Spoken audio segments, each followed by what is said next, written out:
Hey, hey, welcome back to another episode of Flavor and Fiction. For those of you tuning in for the first time, Flavor and Fiction is a segment where I read a book from my 2023 reading challenge, and then I give you a review and I make a recipe that's mentioned in the book or using an ingredient mentioned in the book. So you get your flavor and your fiction. This time the category was a book written from the point of view of a person with a disability. And I chose The Pretty One by Keah Brown. I chose to do the audiobook, as I do for most like autobiographies. And she didn't mention a ton of food in the book, but one of the last things she mentioned was cheesecake. So that's what we're going to be making today, mini strawberry cheesecakes. They're actually in the fridge right now.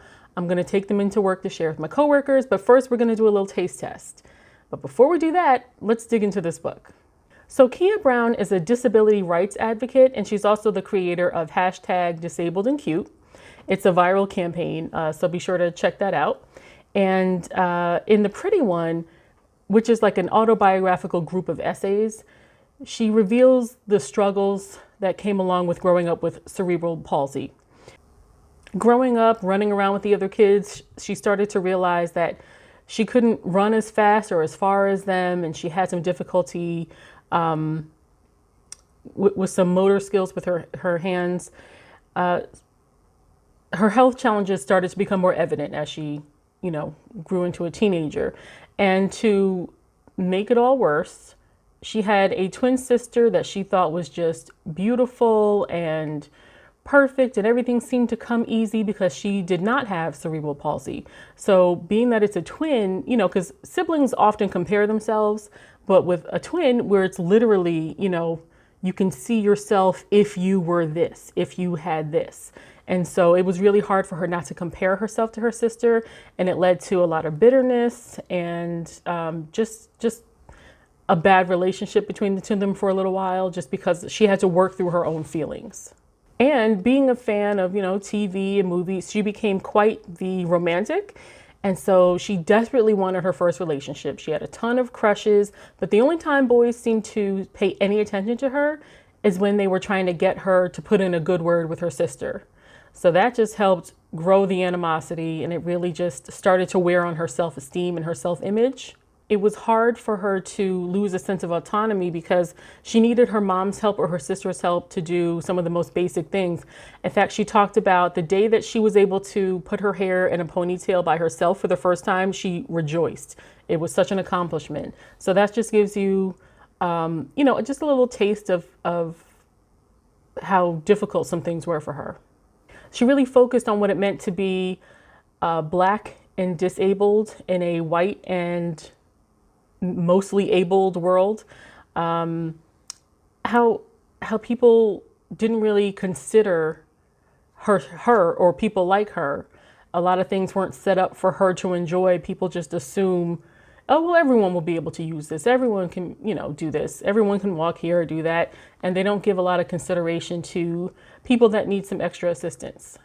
But she's definitely not looking for sympathy. She's more about, smashing stereotypes and stigmas and just trying to open the reader's eye to what it's like navigating spaces with her disability. So I chose to listen to the audiobook because when someone is doing, an autobiography and it's in their own voice, I always get the audiobook. It just helps me feel a little bit closer to them or their situation, and it just puts you more in the moment. So I recommend, if you're going to read this book, to get the audiobook. Also, be sure to check out some of her romance novels. I told you she was a big fan of romance, so she has some romance novels, and I'll put a link to her website below. So now, switching gears, it's time to try this cheesecake. It's in the fridge. I'm going to put a little fresh strawberry on top because I'm not a big fan. The recipe said, oh, try putting some pie filling. That's not really my thing. So I just have some fresh strawberries. But yeah, I just hope I let them cook long enough. This is my first time. It's a simple recipe, but it's hard to know when it's like done because it's not like it gets brown or anything. So let's try it out. Okay, the first thing you want to do is take your Philadelphia cream cheese, your sweetened condensed milk, put in your vanilla extract, your lemon extract, followed by 2 eggs, and then the secret ingredient, add just a little bit of this Torani Vanilla Syrup just to give it a little kick. Then you want to mix this all together until blended well. Put it in your cupcake tins with the vanilla wafer at the bottom. And then you're going to put these in the oven for 15 minutes if you're using the regular size cupcakes, or 10 minutes for the mini cupcakes. And I forgot to show you the finished result right out the oven, but they look great. Okay, so I got one of the cheesecakes, one of the cupcakes, and I put just some fresh strawberry on top. Ooh, I feel like you can't go wrong with this. At least I hope not. Okay, so you can see a little of the vanilla wafer at the bottom there. Okay, wish me luck. Phew.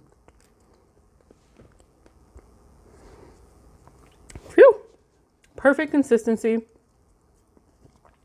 Vanilla wafer adds a nice touch. And it's a nice hit of vanilla because of the syrup that I put in. The secret ingredient. This is really good, guys. Okay. Now I have to go to work.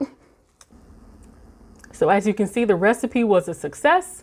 The book was good. This was a good run. So I'm going to put the link below for Keah Brown's website.